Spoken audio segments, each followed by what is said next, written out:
4 ოქტომბრის მოვლენებთან დაკავშირებით დაკავებულმა ევა შაშიაშვილმა რუსთავის ქალთა პენიტენციური დაწესებულება დატოვა. მას აღკვეთის ღონისძიების სახით შეფარდებული პატიმრობა 5,000 ლარიანი არასაპატიმრო გირაოთი დღეს შეეცვალა. შუამდგომლობით სასამართლოს პროკურატურამ მიმართა მიზეზი კი შაშიაშვილის ჯანმრთელობა გახდა, რომელიც დაცვის მხარის წარდგენილი დოკუმენტაციის თანახმად საპატიმრო დაწესებულებაში კიდევ უფრო გაუარესდა. გარდა ამისა, ბრალდების მხარის განცხადებით, პატიმრობის გირაოთი შეცვლის კიდევ ერთი მიზეზი ბრალდებული შვილის ჯანმრთელობის მდგომარეობაც გახდა და ასევე ის, რომ შაშიაშვილმა აღიარა ბრალი და მტკიცებულებები udavocno. სასამართლომ პროკურატურის შუამდგომლობა დააკმაყოფილა.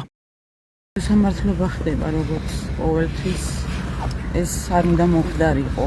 ჩვენ არავინ არა ვართ დამნაშავეები, ვინც ახლა ციხეში ვართ. არავინ.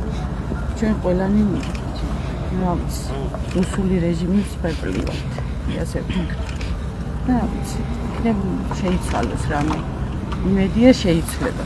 რომ მათთვის სასურველი ჩვენება მიგეთ. ნუ რა ვიცი, იარაღის ტარება და ესეთ რაღაცებს მეუნებოდნენ, თანხის აღებას და ნუ რაღაც სისულელეებს, მაგრამ თანხის აღებას აქციაზე დგომს. კი, მაგრამ რა თქმა უნდა ეს სისულელე იყო, ეს რა თქმა უნდა სისულელეა და ვერ მიიღეს ესეთი რაღაცები ჩემო.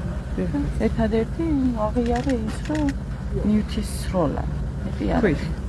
ძალადობები რაღაცები უნდათ რომ მეთქვა, მაგრამ მაგალითად რაღაცები ისეთი რომ პირადი მიწერა ზოდელავასთან, რა თქმა უნდა ბურჭულაძესთან რა სისულელია, ხო?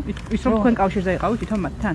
ხო, რა თქმა უნდა, მაგრამ ეს ხო ძალიან დიდი სისულელია, იქ მთელი საქართველო იყო როგორც ყოველთვის. 4 ოქტომბერს განვითარებულ მოვლენებთან დაკავშირებით საერთო ჯამში სისხლის სამართლებრივ პასუხისგებაში 64 პირია მიცემული და მათი საქმეები 5 ეპიზოდად მიმდინარეობს. ია დარახველიძე, გიორგი ჩახუნაშვილი და ევა შაშიაშვილი გირაოს სანაცვლოდ არიან გათავისუფლებულები.